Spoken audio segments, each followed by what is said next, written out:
Bonjour à toutes et à tous. Est-ce que vous nous entendez bien? Si vous pouvez nous le matérialiser sur les commentaires, qu'on soit sûr qu'on a un certain nombre de participants. Si vous pouvez nous faire un petit bonjour dans les questions-réponses, comme ça on est sûr que tout le monde est bien connecté, prêt et dispo. Ah, super. Merci Alicia et David. Donc tout est en ordre. Bah, écoutez, merci d'être avec nous ce matin. Je suis Vincent Lachaine et je suis en présence de Philippe Rallo. On se représentera Enchanté. dans quelques instants. Vous avez les deux versants de la société, un qui collecte, c'est moi, et un qui fait les investissements avec talent, c'est Philippe. Donc l'idée d'aujourd'hui, c'est de vous présenter, vous représenter rapidement ce qu'on propose chez M Capital d'un point de vue solution finie.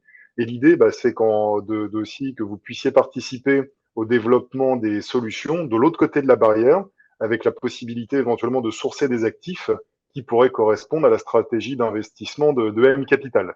Donc on va voir tout ça ensemble, on va essayer de tenir une bonne demi-heure et on va avancer donc sur ces différents thèmes.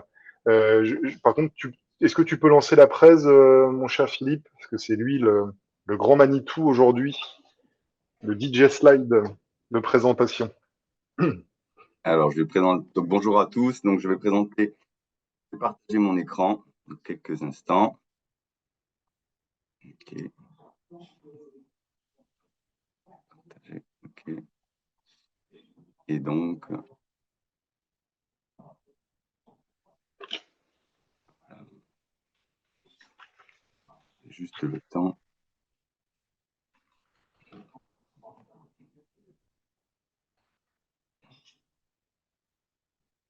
Excusez-nous. Alors, Philippe Après veut ça. faire un dessin. Ouais, mais le truc, c'est que j'ai la barre.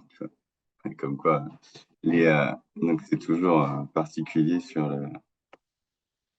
Hop, voilà.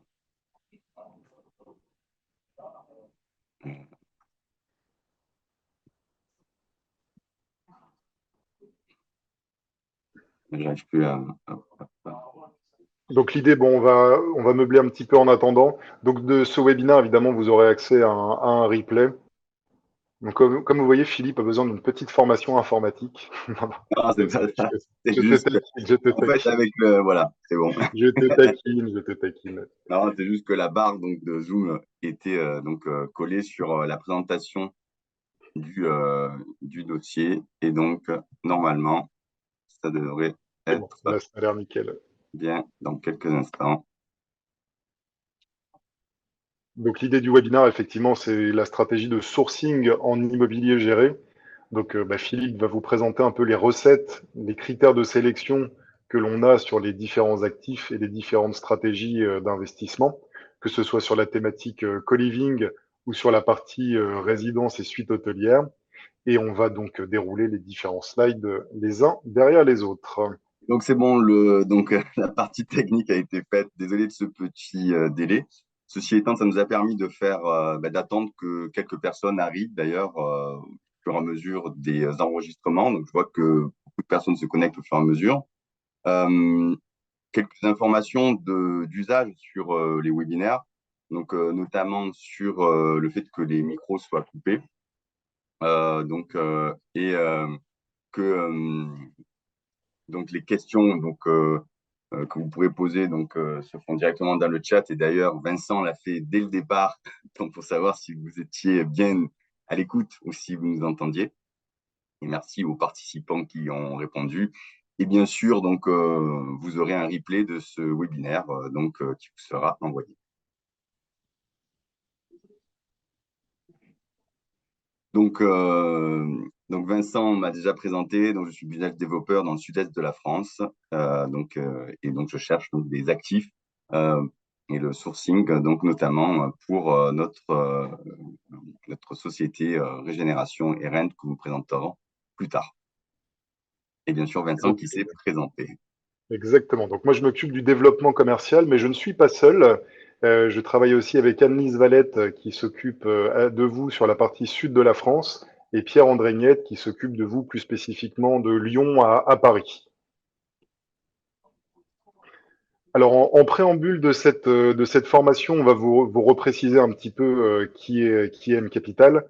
Je te laisse dérouler du coup, Philippe, pour qu'on ait Bien sûr. les différents éléments. Donc, le groupe M Capital existe depuis 20 ans. On fait différents métiers. En fait, on fait à la fois du capital investissement, mets tout le slide, s'il te plaît, parce que là, Bien ouais, sûr. voilà. Merci beaucoup. On a à la fois une activité en capital investissement, en dette privée et en private equity immobilier. Donc ça, c'est au niveau de M Capital Partners. Nous avons également Régénération Group. Donc, comme vous le voyez, c'est nos sociétés de services et d'investissement dédiées à la régénération d'actifs obsolètes. Parce que ça, c'est vraiment, on y reviendra sur la stratégie d'investissement. Mais notre métier aujourd'hui, c'est vraiment d'aller sélectionner des actifs qui sont sur un marché froid, qui est le marché du transactionnel, résidentiel ou professionnel, et de le transformer, de le repositionner rapidement sur le marché chaud de la gestion locative. Donc, on le fait par Régénération Group. Ce sont des solutions qui sont accessibles à partir de 100 000 euros. Et on a aussi notre fameuse plateforme de financement collaborative qui s'appelle Builder, que beaucoup d'entre vous connaissent, qui est un outil de collecte sur ces club deals, accessible à partir de 5 000 euros. Et l'idée, c'est que vous puissiez diversifier avec cet outil. Donc, au-delà d'être indépendant et d'être 60 collaborateurs répartis sur toute la France, donc Philippe est sur la partie sud-est, moi je suis sur la partie plutôt nord de la France. On a 7 implantations nationales, on gère un peu plus de 700 millions d'euros. Nous sommes société à mission et labellisé Bicorp depuis quelques temps, parce qu'effectivement l'immobilier c'est pas toujours perçu comme une classe d'actifs très green, et pourtant quand on va rénover un actif en centre-ville des grandes métropoles françaises, bah, l'impact carbone pardon, est 60 fois moindre que la création d'un nouvel actif. Donc on a aussi avec vous un vrai rôle à jouer sur ces sujets et changer l'usage des actifs pour les repositionner par exemple sur la thématique du co-living, ben, ça va limiter l'empreinte aussi, le nombre de personnes qui vont vivre au même endroit sera plus important tout en restant dans un cadre assez qualitatif. Donc voilà pour les quelques éléments majeurs du groupe M Capital. Au niveau de notre track record immobilier, donc effectivement, on a un vrai pédigré à vous présenter. Donc on a à ce jour financé et suivi 180 opérations. Ouais, on va les dérouler. Attends, Hop. On a 1,5 milliard de chiffre d'affaires généré. Alors évidemment, sur ce chiffre d'affaires généré, sur les clubs classiques, on finance plutôt les fonds propres, soit partiellement, soit totalement. Et on a débouclé donc 41 opérations. Et l'avantage de cette stratégie, c'est qu'elle cumule à la fois ce que vos clients aiment, c'est-à-dire l'immobilier qui reste un actif tangible, malgré tout ce qu'on peut lire et entendre aujourd'hui, ça reste un actif tangible et utile. Et le TRI embarqué des opérations, on est supérieur à 9%, ce qui reste un TRI tout à fait satisfaisant sur les réalisations et ce qui est actuellement en cours d'investissement. On a également un certain nombre de partenaires, et là c'est plus Philippe, parce que c'est sa partie à lui, il les connaît bien, donc il va vous en parler avec passion. Oui, ben donc, comme vous le voyez donc sur notre track record, on travaille avec des promoteurs nationaux tels que Acuprime ou Carrère ou Edelis.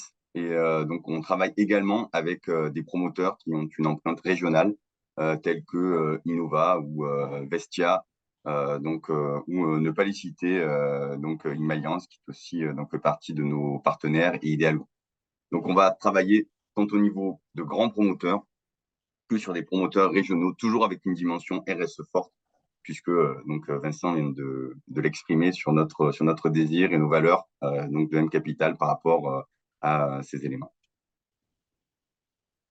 Donc les différents types d'opérations en immobilier résidentiel, en fait, on va chercher donc des opportunités qui vont se travailler en deux parties, qui sont la rénovation et la transformation. Donc on a d'un côté donc ce qu'on appelle de la value add, de la réhabilitation immobilière, de la transformation immobilière sur de la commercialité qu'on peut, on peut transformer en logement d'actifs. Donc cette activité est le marchand de biens classique. Et nous allons travailler également sur un autre actif qui est donc sur des actifs de terrain à construire, donc notamment la promotion immobilière, donc la création de valeur. Ces deux opérations à chaque fois sont des opérations de financement assez courtes, de 2 à 3 ans, avec des rentabilités qui se échelonnent entre 7 et 15%. Donc le marché de l'immobilier résidentiel, alors là c'est un peu ma partie là-dessus. Donc le marché de l'immobilier aujourd'hui, il est on a un besoin de logement supérieur à l'offre, comme vous le savez. et notamment quant au niveau de la croissance des ménages et de la population. Sauf que, d'autre part, nous avons une forte tension locative également sur les métropoles, donc notamment sur les 20 premières métropoles qui représentent donc ces besoins. Les loyers augmentent, même s'ils ont été plafonnés donc à 3,5% par notre cher ministre là-dessus, mais donc les loyers continuent d'augmenter. Et c'est un poids de dette qui rend l'immobilier attractif. Et enfin, l'augmentation des taux d'intérêt, donc notamment des taux d'usure, même s'ils ont été rectifiés au fur et à mesure de leur calcul, pour avancer, mais rendent en tous les cas l'acquisition et l'endettement des ménages les plus modestes. Ce qui fait que les volumes sont en net repli, donc on parle de plus de 45% aujourd'hui. Et c'est ainsi que nous allons trouver d'autres solutions, d'autres opportunités, notamment par rapport au marché du co-living. Et je te laisse, Vincent, là-dessus. Merci Philippe. Donc au niveau du co-living, effectivement, on en parlait un petit peu au départ. L'idée, en fait, elle est assez simple, hein, c'est de prendre les actifs qui sont en première couronne, par exemple parisienne, connectés au métro ou dans les grandes métropoles françaises, dans les cœurs de ville. Et il y a un certain type d'actifs, c'est les grandes maisons. Alors, c'est pas forcément les belles meulières ou les maisons pierre de taille qui aujourd'hui connaissent une décote très limitée, parce que vous avez toujours des investisseurs ou des acquéreurs qui cherchent le côté statutaire. Par contre, vous avez des grandes maisons, donc ce qu'on indique ici, hein, des grandes maisons de ville entre 300 et 600 mètres carrés habitables avec un beau jardin, bien situé, mais qui étaient plutôt adaptés à des publics CSP+, d'il y a 30 ou 40 ans, avec 4-5 enfants. Et aujourd'hui, ces mêmes CSP+, ont plus que 1,8 enfants selon les derniers chiffres de l'INSEE. Et ces grandes maisons ne sont plus du tout adaptées aux usages modernes. Et il y a accessoirement de très gros travaux à faire, parce que vous le savez, maintenant, nous avons des notes énergétiques sur les actifs, et ce sont souvent ce que l'on considère comme des passoires thermiques, donc notés F ou G, et sur l'ensemble du territoire français, c'est 5,5 millions de logements qui sont concernés par cette notation. Donc, comme les travaux aujourd'hui sont intégrés dans le coût, bah forcément, ça nous va nous donner des opportunités intéressantes, notamment avec des décotes à l'achat, du fait de cette taille qui n'est plus adaptée et du fait de la note énergétique. Vous voyez, c'est à peu près 20% de décote par rapport à un logement qui est noté entre A et E. Et A et E, c'est pas du tout le cas de ces passoires thermiques. Donc la stratégie qu'on met en place sur ces supports, c'est d'aller vraiment chercher de la valeur ajoutée en prenant, en réhabilitant ces actifs et les repositionner parce qu'ils sont. Le but, c'est de les sortir de l'obsolescence. Parce qu'aujourd'hui, cette belle maison de cœur de ville, si on la transforme en résidence co-living jeune actif, bah, on passe d'une maison où il y avait 4-5 personnes à un actif où vous avez 10 à 15 chambres. Donc forcément, ça va créer de la vie, ça remet un peu aussi une forme de biodiversité de population, ça rajeunit aussi les quartiers, donc ça permet à la fois de densifier et de changer les usages, parce que le co-living, ça permet à des jeunes actifs de se positionner sur un actif clé en main, parce que aujourd'hui, autant le marché de la transaction, Philippe en parlait tout à l'heure, c'est assez compliqué, mais vous avez certainement vu aussi dans les différents médias que vous lisez ou vous regardez, que de trouver un logement aujourd'hui, c'est très compliqué même en location. Vous avez par exemple des étudiants sur Paris ou sur Rennes qui abandonnent leurs études parce qu'ils ne trouvent pas de logement. Donc là, on est vraiment dans une situation extrêmement tendue. Et nous, l'idée, elle est simple, encore une fois, c'est d'aller prendre des actifs qui sont compliqués à acheter aujourd'hui, du fait de la hausse des taux, du fait de ce budget travaux conséquent, de les transformer rapidement, de créer de la valeur et de permettre à des nouvelles personnes de vivre dans ces actifs. Donc ça, c'est plutôt pour la partie notre stratégie dans l'ancien.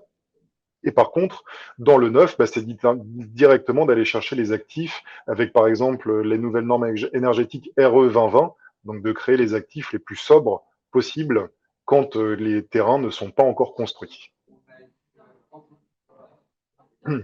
Alors, sur l'aspect co-living plus spécifiquement, notre constat, bah, on en a déjà un petit peu parlé. Ouais, je veux bien que tu mettes les bullet points, Philippe, parce que là, en fait, voilà, ça sera plus simple. Je te remercie beaucoup. Les actifs, on en parlait tout à l'heure, hein, ces maisons, c'est 4,8 millions de passoires thermiques. C'est des usages qui, voilà, la grande maison résidentielle n'est plus du tout adaptée. L'immobilier tertiaire aussi, ça c'est un autre sujet, est assez inutilisé. Alors je vous parle pas des bureaux à la Défense, mais même dans les hyperstands, vous avez un certain nombre de bureaux, et ça fera nos affaires pour les suites hôtelières haut de gamme, qui sont totalement inutilisés. Et puis l'immobilier neuf peut être considéré comme trop cher, parce qu'il embarque des coûts de construction qui avaient cours il y a quelques années, même à la sortie du Covid, et l'inflation des matériaux et la hausse des taux fait qu'aujourd'hui, pour un certain nombre d'acquéreurs ou d'investisseurs, notamment en plus avec les évolutions réglementaires et la fin du Pinel pour les maisons, forcément, c'est plus compliqué de se positionner sur de l'immobilier neuf. Donc, beaucoup d'investisseurs font une petite pause. Et on le voit d'ailleurs dans les chiffres à la fois des écoulements de l'eau dans le neuf et à la fois dans les chiffres de mise en chantier, qui sont à des niveaux historiquement faibles. Donc, le co-living est une nouvelle manière de penser l'immobilier, notamment l'immobilier obsolète. Ça fait quelques années que M Capital s'est penché sur cet actif et d'ailleurs, je pense que nous allons y rester quelques années. D'autre part, je vais vous présenter deux types de co-living avec lesquels nous travaillons, notamment sur les opérateurs que nous positionnons sur les actifs que nous achetons. C'est de la value add, comme vous l'avez compris. C'est de la destination d'habitation uniquement. Et donc, on va rechercher donc des quartiers, des secteurs dynamiques à proximité immédiate des transports, alors que ce soit à Paris ou en province. Donc, à chaque fois, donc, on va aller travailler sur à peu près à moins de 800 mètres du métro. Moins 500 mètres, c'est encore mieux. Du RER, du tramway, sur Île-de-France, ou encore sur des tramways, des métros aussi, notamment sur les villes de plus de 20 000 habitants. On va rechercher donc des villas ou des immeubles qui sont entre 300 et 1000 mètres carrés, donc avec une trame de plan simple que nous allons pouvoir réaménager pour faire du co-living. Sur 300 mètres carrés, par exemple, on va certainement, en tous les cas, pouvoir positionner 7 unités, tout comme sur 1000 mètres carrés, on va certainement en positionner 18. Et donc, à chaque fois, notre stratégie, en tous les cas, et notre proposition client finale, c'est d'avoir une salle de bain et des toilettes séparées. Un extérieur est toujours nécessaire, ou en tous les cas, est mieux pour le co-living, puisque l'expérience client montre qu'un jardin donne des potentiels, donne un attractif, enfin une attraction, pardon, excusez-moi du terme, une attraction donc vraiment beaucoup plus importante sur du moment où on a une terrasse, une cour ou un jardin. Alors, dans l'idéal, bien évidemment, c'est d'avoir un sous-sol puisque de par notre proposition des 18 unités avec salle de bain et WC privatif, c'est que nous allons travailler la distribution du réseau d'eau en sous-sol, lorsqu'il y a une cave et ou sur des grandes hauteurs et donc notamment d'avoir une extension ou un aménagement des combles possible. Concernant le co-living senior, on va se retrouver exactement dans la même situation, toujours donc sur des maisons avec un extérieur ou un immeuble de pleine propriété. C'est toujours de la value add. On est sur de l'habitation. Encore une fois, on reprend exactement les mêmes stratégies, en tous les cas le même ciblage par rapport au transport en commun. Idéalement sur la même typologie. Et par contre, donc, on va avoir encore une fois des unités donc un peu plus grandes, donc avec un extérieur toujours par rapport à la terrasse, donc là-dessus. Et par contre, il va falloir positionner un ascenseur dans cet actif. En fait, c'est là où on va basculer entre la possibilité d'un senior ou d'un junior, et surtout aussi en fonction des besoins de la ville et des besoins que nous avons étudiés. J'ai vu que vous avez des questions et nous allons y répondre juste après. Pareillement, un sous-sol et une extension des combles donc pour la distribution et la réaménagement en tous les cas, donc sur la distribution des eaux, électricité et autres. Un exemple, je te laisse Vincent la main. Oui, alors là, c'est plus un exemple de co-living junior. Donc, comme l'a précisé Philippe, pour les seniors, on peut être sur des métropoles un peu plus petites, de 20 000 habitants, Alors que pour les jeunes actifs, là, on va vraiment chercher les bassins d'emploi et de divertissement sur des grosses villes. Donc, par exemple, pour la solution régénération, on est vraiment Paris, par exemple Bordeaux, Nantes, Lille. On est vraiment sur ces grosses métropoles. Et Paris-Monténégro, qui est un investissement qui a été fait il y a quelques mois. Donc là, en fait, c'était un hôtel particulier qui a 2 numéros dans la rue. C'est pour ça qu'on peut faire 22 chambres. Parce qu'une des particularités du co-living, c'est que pour rester dans le statut co-living, on ne peut pas dépasser 15 logements, 15 unités dans un seul bâtiment. Donc là, on avait 2 numéros dans la rue, ce qui nous a permis de monter jusqu'à 22 chambres. Et cet actif, en fait, c'est l'ancien hôtel particulier d'un architecte parisien qui s'appelle Gustave Moreau, qui a fait le fronton de l'église Saint-Augustin. Donc, ce qui permet d'avoir à la fois des éléments. Alors, vous le voyez ici, il y a un petit ange là. Donc, on était obligé évidemment de garder, et c'était très bien, des éléments architecturaux qualitatifs. À l'intérieur de la maison, on a gardé, en fait, l'idée, c'est de créer de la valeur aussi par l'usage et par l'expérience de l'utilisateur. Donc, en fait, ce qu'on veut, c'est que quand ils viennent dans ces actifs co-living, bon, ils aient un endroit pratique, sympathique, avec une âme. Donc là, vous voyez, on a gardé les cheminées et on a donc évidemment, il y a du double vitrage, il y a tous les éléments de confort actuels, mais on garde par exemple quand on a un beau parquet ou quand on a des poêles prussiens dans les chambres qui pourraient être mis dans une brocante, évidemment, on garde ces éléments stylistiques, caractéristiques, et après, il y a vraiment la modernisation de tout. Donc chacun a sa chambre, a son espace intime avec des bureaux et un mobilier qui est un mobilier de seconde main, qui est chiné dans des brocantes ou dans certains hôtels. Alors rassurez-vous, pour les punaises de lit, tout ce qui est literie, évidemment, c'est du neuf, hein. Ça, on n'a pas le choix. Mais ces fameuses punaises de lit ne rentrent pas dans les meubles en bois. Donc ça nous permet d'équiper l'intérieur de manière sympathique et de créer de l'âme, en fait. Et par exemple, le jardin, bah là, vous êtes dans le 19e arrondissement, à vraiment 300 mètres du métro, et vous avez un jardin de 500 mètres carrés. Donc, dans Paris intramuros, c'est vraiment quelque chose de très différenciant.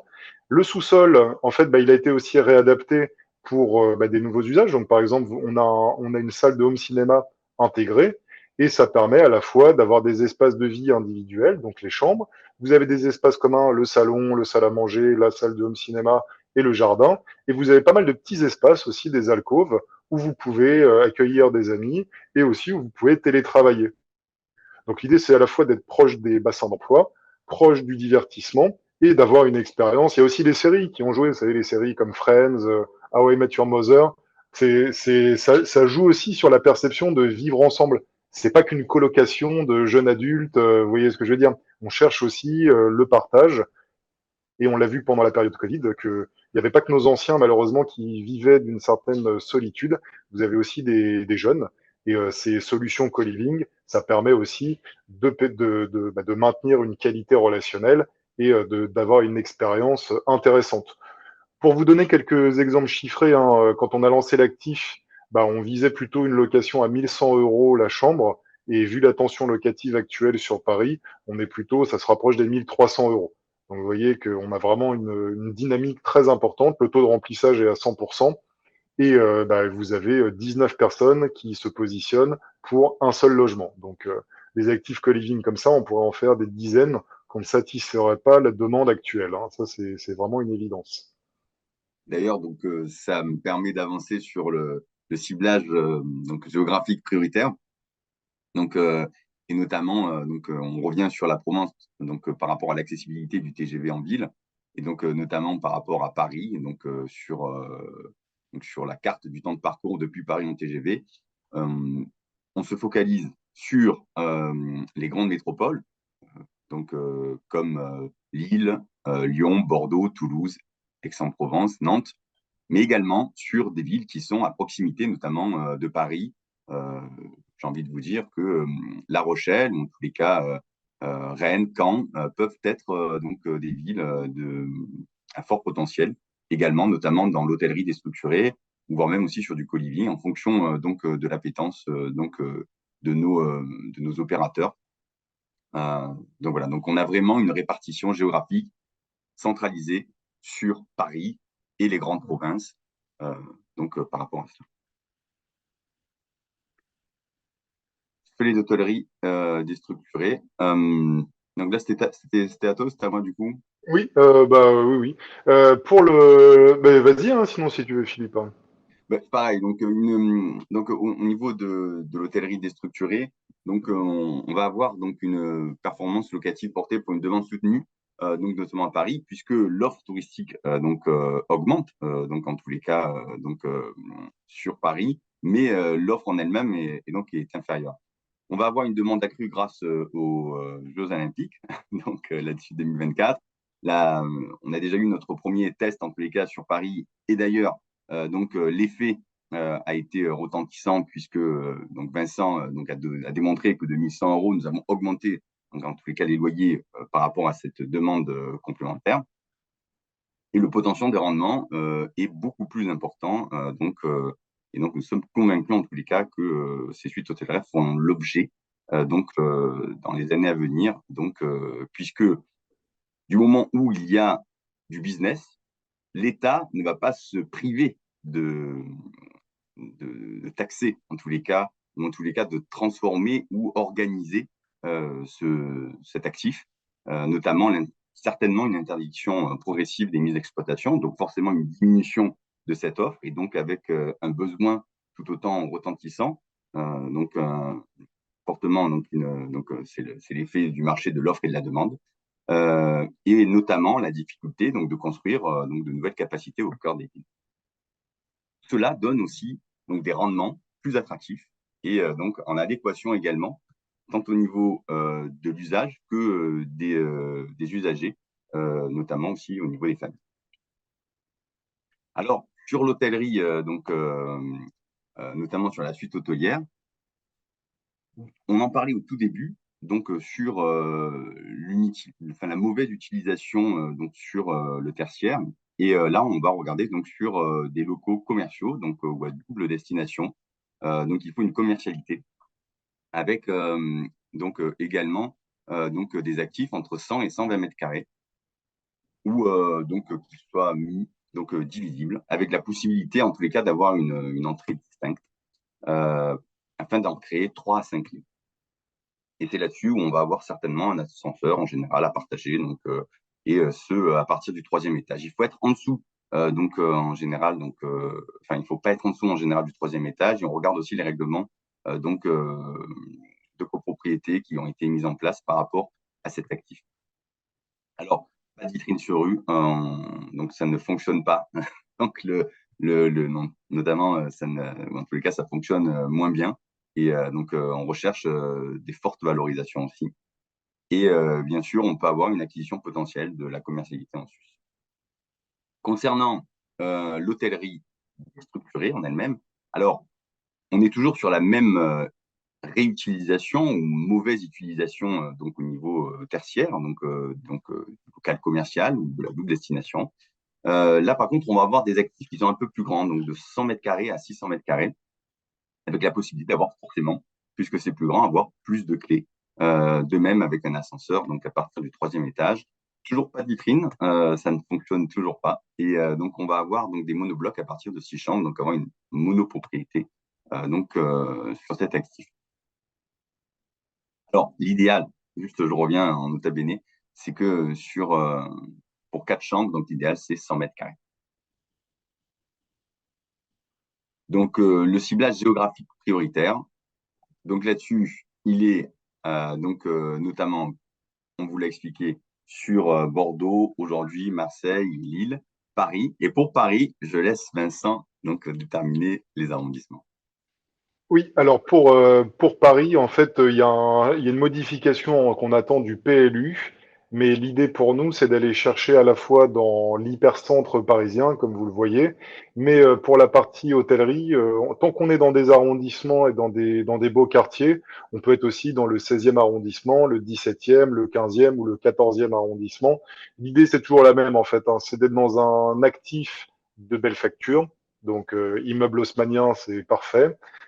C'est d'avoir un actif qui soit proche des transports en commun et proche de la mobilité douce. Alors pour les Parisiens, vous savez que Hidalgo est très décrié pour la mobilité douce, mais pour nos amis touristes et pour les résidents, c'est un avantage compétitif pour pouvoir se déplacer individuellement et rapidement.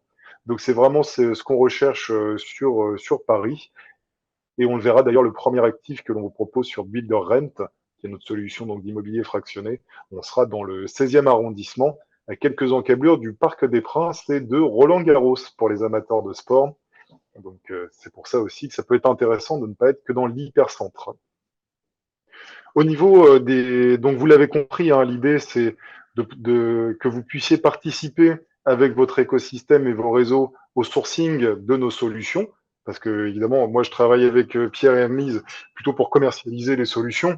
Mais si on peut travailler avec vous en amont pour sourcer des beaux actifs, Philippe, Régis et toutes les équipes sont évidemment très intéressées. Parce que vous avez aussi, voilà, vous avez votre part à jouer. Et donc, c'est, par exemple, pour Régénération, on l'a vu.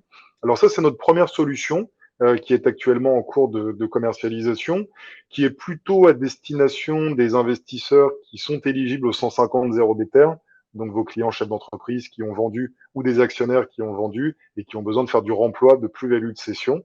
Donc cette formule où elle est particulièrement attractive, déjà c'est par sa thématique, donc du co-living jeune actif. En fait, nous allons acheter entre 15 et 20 maisons dont on a parlé tout à l'heure, hein, donc première couronne parisienne ou centre métropole provinciale, qu'on achète, que l'on rénove et que l'on repositionne en résidence co-living jeune actif. Le ticket d'entrée est de 100 000 euros minimum parce que, enfin, pour le remploi, on a rarement de besoin en dessous de ces tickets. Et là, on va à la fois chercher un couple donc rendement attractif parce qu'on va chercher du 11% net versé in fine sur une durée assez courte de 3 ans. Donc l'idée, c'est d'avoir à la fois un actif transformé et créer de la valeur par le nouvel usage de l'actif. Ça nous permet aussi d'avoir une durée courte parce que souvent les solutions remploi, sur les fonds notamment de private equity, on est plutôt sur des durées de 8-10 ans, ou pour les solutions plus courtes, type forêt, les rendements ne sont pas du tout sur ces mêmes métriques. Donc ça, c'est notre solution co-living jeune actif. Donc voilà, si vous voulez participer aussi à cette opération, avec plaisir. Ça, c'est pour la partie co-living. Comme l'a évoqué Philippe tout à l'heure, c'est pas une thématique nouvelle chez nous, chez M Capital, parce que on a d'abord bien travaillé en amont le sujet à l'unité, on va dire, et maintenant qu'on peut vous présenter un track record satisfaisant, on le mutualise, on le package dans une solution dédiée. Parce que c'est vrai qu'il y a quelques années, bon, le co-living, ça marchait très bien dans les pays anglo-saxons, mais la question, c'est est-ce que ce serait adapté au marché français? Donc, vu la tension locative aujourd'hui, la réponse est plus que oui. Et on pourra vous envoyer, si ça vous intéresse, le track record de nos actifs qui ont déjà été financés, qui sont en cours de vente en ce moment. Donc vous voyez, le gros avantage, c'est qu'ils sont vraiment connectés au métro. Parce que notamment sur Paris et Première Couronne, les trains de banlieue et les RER sont moins ponctuels et moins fonctionnels que les métros. Donc, vous voyez qu'on cherche vraiment tout le temps ce genre d'actifs. Et si ça vous intéresse de voir la rentabilité, le taux d'exploitation, le type de contrat, les équipes commerciales pourront vous envoyer évidemment tout le track record des précédents deals en co-living, qui sont encore une fois tout le temps spécialisés sur les jeunes actifs. En synthèse, cette solution, donc c'est quand même une enveloppe conséquente, hein, parce qu'on va lever 14 millions d'euros en collect equity. On fait une dette bancaire de 20 millions d'euros. Donc en tout, ce sont 34 millions d'euros qui vont être déployés pour l'acquisition, la rénovation et le repositionnement en espace de co-living jeune actif de ces maisons. La collecte sera terminée d'ici la fin de l'année. Et le support, ce sont des actions ordinaires. Sinon, évidemment, on ne serait pas éligible au remploi de plus-value. Mais vous voyez, ce n'est pas exclusif, hein. Vous pouvez aussi utiliser cette solution pour le régime mère-fille ou également pour le PEA ou le PEA-PME. Évidemment, vous pouvez souscrire sur builder.fr et tout est dématérialisé. Bon, maintenant, c'est un peu tarte à la crème de le dire, mais il y a quelques années, quand on était en avance de phase sur ces outils, c'était un vrai argument de différenciation. Ça va sans dire, c'est toujours mieux en le disant, mon cher Mas. Exactement. Alors l'immobilier fractionné avec rent, donc c'est le côté, c'est l'autre partie qu'évoquait Philippe tout à l'heure, parce qu'autant les grandes maisons, bon c'est sur le co-living, mais on cherche aussi des actifs à transformer. Donc ça, ce sont des bureaux ensuite hôteliers. Alors quand on dit bureaux, ce que l'on cherche prioritairement, ce sont des bureaux dans des immeubles résidentiels. Ne nous présentez pas des tours à la défense, des plateaux entiers, ça ne nous intéressera pas. On veut Merci des de le actifs préciser. qui sont bien placés pour justement en fait avoir une possibilité d'avoir un usage mixte de la chose Et éventuellement, imaginons, je ne sais pas, dans quelques années, la suite hôtelière n'est plus à la mode, on a potentiellement la capacité de le revendre sous forme de résidentiel. On aime bien ces actifs réversibles, que ce soit, enfin, il n'y a aucune raison, hein, vu la dynamique de marché, mais c'est plus simple de transformer éventuellement un bureau ou une suite hôtelière en résidentiel dans Paris que de transformer un étage de la Défense en résidentiel, vous voyez, pour vous voyez bien la différenciation. Donc Rent, en fait, c'est quoi? C'est qu'on va donc chercher ces fameux bureaux que l'on transforme en suite hôtelière. Alors évidemment, il faut que ces actifs à la base aient une commercialité et on veut aussi une autorisation administrative pour l'exploiter en suite hôtelière de la part des différentes mairies de Paris, sans quoi la solution ne sera pas financée. Et l'immobilier fractionné, c'est quoi? En fait, ça permet aux investisseurs, à partir pour une somme accessible à partir de 5 000 euros, d'acheter, d'être copropriétaire d'un actif et d'en retirer à la fois un rendement régulier, donc les fruits, un peu comme une SCPI, si vous voulez, c'est pas une SCPI, mais la philosophie est un peu la même, c'est de faire du complément de revenu avec un coupon trimestriel sur un objectif de rentabilité annuelle de 8% net de frais. Donc on va quand même chercher un niveau de rentabilité régulier élevé. Et à la sortie, bah, si on a bien travaillé et que le marché de la suite hôtelière est porteur, bah, vos investisseurs sur le dernier coupon peuvent toucher également un complément sous forme de plus-value. Le dernier coupon obligataire sera la plus-value générée. Fiscalement, là où la solution Rent est particulièrement attractive, c'est que vous l'avez compris, on a un sous-jacent immobilier géré, bien évidemment par le biais d'une SAS, mais fiscalement, en fait, vous êtes hors IFI. Donc, vous avez une fiscalité très douce, et sur les plus-values et sur les loyers, les distributions, vous avez la fiscalité des valeurs mobilières. Donc, si vous investissez en tant que personne physique, c'est la flat tax. Et pour ceux qui font de l'immobilier en ce moment ou qui en font depuis longtemps, vous savez que la fiscalité immobilière est particulièrement confiscatoire aujourd'hui. Donc, ça permet d'avoir un actif très sympathique sur une durée de 8 ans. Donc, la durée d'un investissement est calibrée sur 8 ans. Et, il n'y a pas de droit d'entrée à proprement parler. C'est pas un fonds. Techniquement, c'est un club deal sous forme d'immobilier fractionné. Ok, je vois qu'il y a des questions qui avancent au fur et à mesure. On y Ouais. répondra, comme je le disais, donc à la fin de la présentation. Merci en tous les cas de votre participation. Alors là, l'actif qu'on va, donc là, on a présenté une vision un petit peu théorique. Moi, je veux bien que tu mettes tous les bullet points, comme ça, on va reprendre la fiche dans son intégralité. Donc là, l'idée, bah, c'est vraiment de prendre, c'est vraiment ce que disait Philippe tout à l'heure, hein, des surfaces qui sont pas si grandes que ça, hein, c'est 100 mètres, enfin 98 mètres carrés précisément. Mais dans ces 98 mètres carrés, on va mettre 4 chambres, 2 salles de bain, un salon, salle à manger, cuisine. La capacité de cet appartement de cette suite hôtelière, c'est de 8 à 10 personnes. Et 8 à 10 personnes, pour vous ayez une idée, ça se loue 600 euros la nuitée. Donc ça peut paraître pas donné comme ça, mais si vous vouliez loger 8 à 10 personnes dans Paris Intramuros, dans un hôtel 4 étoiles, le budget ne serait pas du tout celui-là. On est paradoxalement assez bon marché. Et d'un point de vue prestation, donc autant on achète, on rénove, donc ça c'est vraiment notre métier. Par contre, l'exploitation, c'est pas notre métier. Donc on passe par des professionnels, en l'occurrence Livin Paris, qui exploitent aujourd'hui 35 actifs de cette nature dans Paris Intramuros, qui a un très bon taux de remplissage de 99%, qui est super bien noté sur Booking, Airbnb, et qui apporte une prestation en fait hôtelière haut de gamme dans un actif déstructuré. Donc vous avez à la fois l'accueil physique, hein, c'est pas une boîte à clés. Si vous voulez faire le transfert de Roissy ou d'Orly en limousine, vous le pouvez.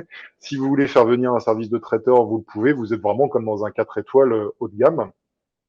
Et vous avez en interne ce Living Paris à 19 personnes à plein temps, parce que bah, quand on est à ce niveau de standing, évidemment, il faut avoir un personnel aux petits soins et très réactif. Donc on va chercher un coupon de 7,5% à l'année versé trimestriellement. La durée, on l'a vu, elle est de 8 ans. Et le support d'investissement, c'est ce qu'on appelle une obligation indexée. Ça, c'est une innovation qu'on met en place aussi. C'est-à-dire que vous touchez trimestriellement bah, les revenus réels locatifs en fait de l'actif. Donc si je prenais le cas catastrophe, imaginons demain, vous avez un nouveau Covid, des attentats, plus personne ne veut venir sur Paris faire du tourisme, bah, le rendement locatif serait très faible, voire nul. Par contre, si on reste sur les métriques actuelles du remplissage à la fois des professionnels qui viennent en semaine sur Paris et des familles et des touristes qui viennent le week-end et pendant les congés, bah, c'est pour ça qu'on a un taux de remplissage de 99% avec un carnet de commandes rempli 4 mois à l'avance. C'est ça la réalité aujourd'hui de Live in Paris. Donc c'est vraiment une thématique porteuse. Et cette obligation indexée bah, vous permet à la fois d'être indexé sur l'inflation, par les temps qui courent, c'est quand même un sacré atout, et indexé sur les rendements locatifs réels, nets, perçus par l'actif. Donc ça va vous permettre de constituer un complément de revenu en cours de vie pendant 8 ans, et à la sortie, bah, de profiter si l'actif s'est revalorisé. Et vous l'avez compris, il se revalorise au-delà d'un actif résidentiel, en fait, parce qu'on vend aussi une commercialité. Et si vous prenez en compte que dans 8 ans, peut-être que le Airbnb classique va subir des changements réglementaires importants, ou une fiscalité confiscatoire. Déjà aujourd'hui, en fait, dans Paris, vous ne pouvez pas louer un actif Airbnb plus de 120 jours par an sans être hors la loi. Là, techniquement, comme on est dans un local professionnel, avec une autorisation administrative, on peut exploiter l'actif 365 jours par an. Donc vous comprenez bien que la rentabilité de l'actif n'est pas du tout la même. Et à titre d'exemple, aujourd'hui, ce bureau, il dégageait un loyer de 40 000 euros.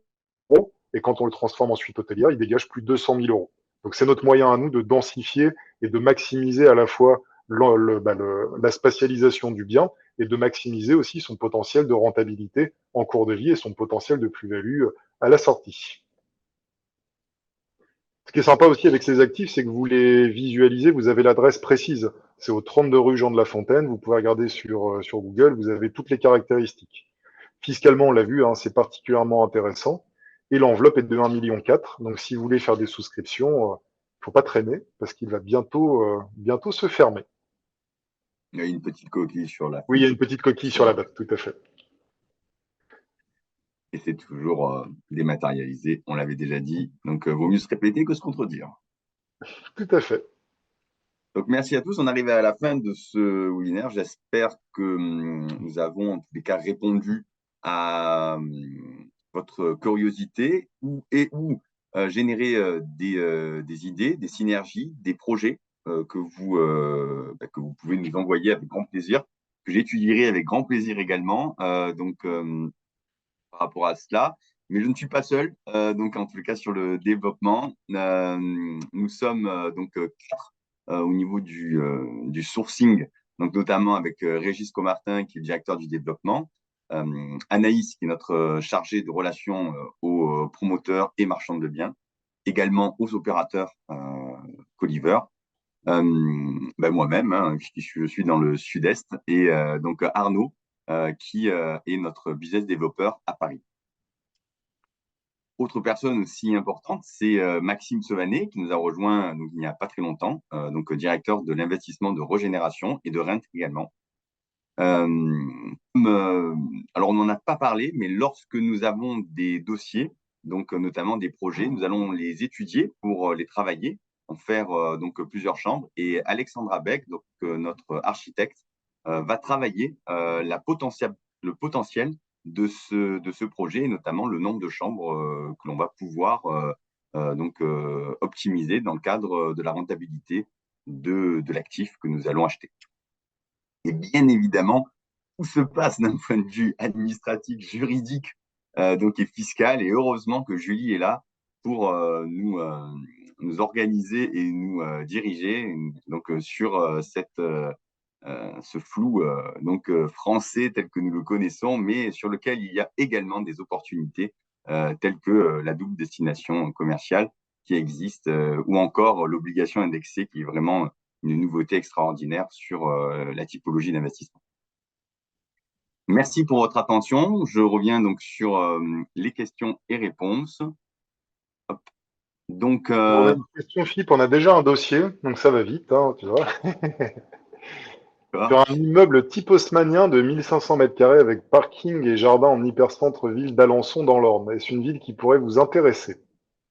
Eh bien, écoutez, oui, alors, ça, oui. Oui, bien sûr, ça peut nous intéresser. Donc, comme nous le disions tout à l'heure, justement, les actifs ont un potentiel. Il faut les étudier en fonction de leur positionnement dans la ville et l'hypercentre. Et ou encore, alors Alençon, je ne connais pas suffisamment. On peut dire que, en fonction de la ligne TGV, de la durée de trajet, cela peut nous intéresser. Donc, n'hésitez pas, en fait. Nous, pour étudier un dossier, on va rapidement, en tous les cas en 48 heures, déterminer le fait que ce dossier a un potentiel ou pas. Donc, Alors, Alençon, par exemple, enfin, ça, c'est évidemment, il faudra confirmer avec l'équipe de gestion, mais ça serait plus un sujet senior qu'un sujet jeune actif. Parce que là, du coup, on n'est pas forcément dans un bassin d'emploi hyper centre. Et petite précision aussi, comme on fait une dette bancaire de 20 millions d'euros sur la solution co-living, en fait, de toute façon, l'acteur bancaire nous impose des hypercentres de grandes métropoles, plus du type Nantes, Bordeaux ou Lille. Voilà, qui sont vraiment des bassins d'emploi très importants. Parce que le co-living, ça ne peut pas se faire partout. Parce qu'effectivement, il faut avoir un taux de remplissage très fort. Et la durée en moyenne est d'une dizaine de mois. Donc c'est voilà, il faut que ce soit adapté aussi aux besoins locaux, mais tout à fait, on reste ouvert pour le. Alors on a des donc après la alors, localisation, bah, on vous invite à contacter. Bah, alors là, Philippe, il connaît bien. alors Cannes complètement. Cannes en centre-ville, donc ça fait partie des villes que nous visons, certainement en tous les cas sur plutôt du co-living senior, avec une possibilité d'avoir un ascenseur. Le coût d'acquisition à Cannes est très élevé par rapport à l'exploitation en elle-même. On va se retrouver exactement dans les mêmes notions que celles de Paris, Île-de-France. Donc, sauf que les loyers, en tous les cas, même touristiques, sont plus bas, malheureusement, que Paris. Donc, on va le travailler différemment. Mais oui, Cannes Centre-Ville est un dossier qui m'intéresse fortement.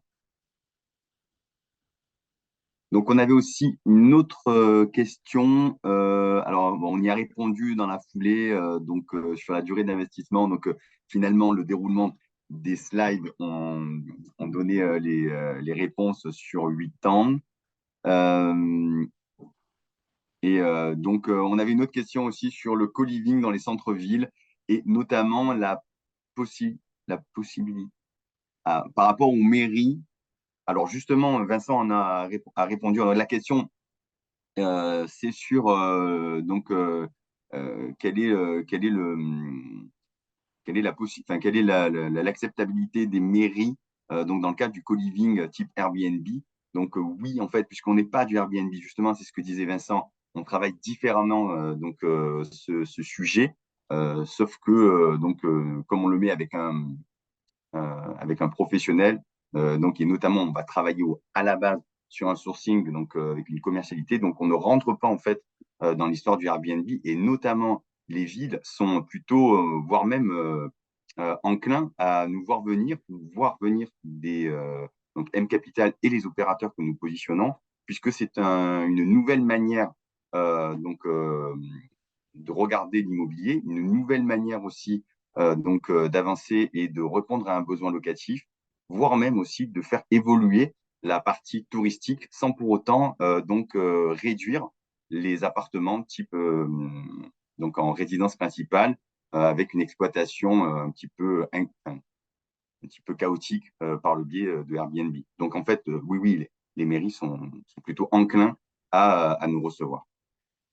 Euh, là, bon, merci à ceux qui ont dit que c'était très clair, c'est très sympa.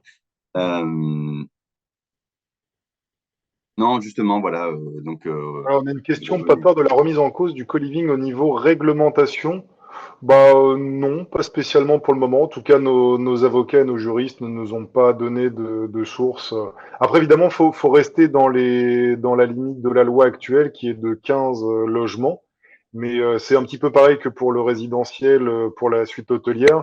En fait, dans des zones pavillonnaires de première couronne parisienne, les mairies voient pas forcément d'un mauvais œil le co-living, hein, parce que sinon, ce genre de maisons qui sont totalement obsolètes, ça serait plus l'apanage des promoteurs. Alors déjà aujourd'hui, bon, ils ont un petit peu du mal à lancer des chantiers, mais vous comprenez aisément que quand on est dans des zones résidentielles où vous avez les administrés les plus haut de gamme de la ville, de construire des nouveaux immeubles, c'est pas forcément dans l'air du temps et c'est pas forcément bien vécu. Donc globalement, d'un point de vue architectural et d'un point de vue acceptabilité, beaucoup de mairies voient d'un meilleur œil qu'une maison soit bien rénovée avec des bonnes normes environnementales et que vous ayez des co-livers de qualité plutôt qu'un immeuble neuf. Pas pour dire que les immeubles c'est pas bien, mais vous comprenez que voilà, même d'un point de vue voisinage, c'est toujours mieux perçu qu'une maison reste plutôt qu'un immeuble avec 4 étages, forcément. oui, et d'ailleurs, je renchérirais sur sur la problématique du Airbnb qui est déformée donc, par rapport à la loi LMNP qui a eu quelques soubresauts il y a quelques temps. Cette loi, en fait, elle vise plutôt donc, sur le particulier qui va retravailler donc, des appartements qui ont une destination de résidence principale donc, au départ et qui derrière donc, finalement se retrouvent avec des résidences type touristique. Or, nous travaillons vraiment sur soit un axe déjà commercialisé, donc faite par un professionnel, et donc dans l'axe d'une habitation, d'une destination d'habitation, ou encore donc nous travaillons sur et avec des professionnels qui vont organiser en tout cas une location sur une temporalité qui va être bien plus longue que celle de 2 à 3 jours. Donc la partie touristique et hôtellerie, donc celle-ci, donc elle est déjà travaillée sur un sous-jacent de commercialité. D'où le fait que il y a un petit mélange donc de genres et sur lequel nous n'avons, enfin, on n'a pas de raison d'avoir peur. Au contraire, la réglementation va nous donner raison sur l'organisation donc du type LMNP ou autre, ou la réduction de l'utilisation du Airbnb. Dans tous les cas, ces mesures vont en tout cas avoir une répercussion en fonction du besoin final client, qui est soit la location, soit l'utilisation touristique, donc telle que nous l'avons perçue dans les marchés que nous avons déjà travaillé. On a une question sur les offres d'achat sont-elles sans condition de financement et sans condition administrative? Par exemple, dans le cas du co-living, effectivement, on fait une offre aux vendeurs sans condition suspensive de prêt. On achète cash. Donc c'est aussi grâce à ce levier qu'on obtient une décote à l'acquisition assez importante, parce que ces grandes maisons, aujourd'hui, on l'a vu, hein, sont moins adaptées à des familles. Donc on n'a pas toujours grand monde en face de nous solvable. En tout cas, le vendeur est quand même rassuré qu'on puisse l'acheter cash. Il n'y a pas de conditions administratives à obtenir dans ce cadre-là. Après, pour la résidence hôtelière, c'est un petit peu différent objectivement. On n'a pas un niveau de décote très important à l'acquisition, parce que quand on est en hypercentre de Paris sur un actif prime, c'est plutôt la localisation et la commercialité qui vont nous permettre d'acheter l'actif. Après, en fait, on va créer de la valeur. On l'a vu par le changement de la commercialité. Si le bureau a dégagé 40 000 euros de loyer et qu'on dégage plus de 200 000 euros, c'est sur cet axe-là qu'on va surtout générer de la valeur. On a des questions après sur des fourchettes de prix. Objectivement, là, je vous invite plutôt à vous rapprocher justement. Non, mais c'est très intéressant, mais on rentre plus dans le spécifique. Oui. Donc là, il faut contacter les équipes de Philippe pour que vous puissiez rentrer dans une Alors, âpre négociation. Non, non, je le plaisante. sujet justement de la fourchette de prix, elle va être en fonction forcément d'une superficie. Bien évidemment, comme je l'ai dit au tout début, on fait donc des opérations de courte durée. Donc forcément, pour pouvoir donc nous on va, comme on l'avait précisé, on va acheter le bien, on va le gérer, le faire gérer. En tous les cas, on va le réhabiliter, le faire gérer et on va sortir. Donc j'ai envie de dire, il faut acheter bien au départ pour bien vendre donc derrière. Ceci étant, on sait très bien acheter et très bien évaluer donc l'ensemble des dossiers, puisque l'ensemble de nos équipes ont plus, donc si on réunit, on a plus de 100 ans d'expérience immobilière quand on les cumule. Donc on a une forte capacité d'analyse, et ce de manière très rapide, sous 48-72 heures en fonction des actifs. Donc n'hésitez pas à nous transmettre les informations, on vous répondra toujours sur un projet, quel qu'il soit. Et en Oui, accord. Philippe ne fait pas ses 75 ans, vous voyez. Alors, c'est en cumulant, tu vois. Moi, j'ai 20 ans d'immobilier dans les pattes. Régis, il a 10 ans. Toi, tu en as 5, 6, je sais plus. Bertrand, il en a 100. Il en a 100, il en a 10 aussi. J'avais fait ça la On est, dernière on est fois. 25 dans l'équipe immobilière, pour vous ayez une petite idée.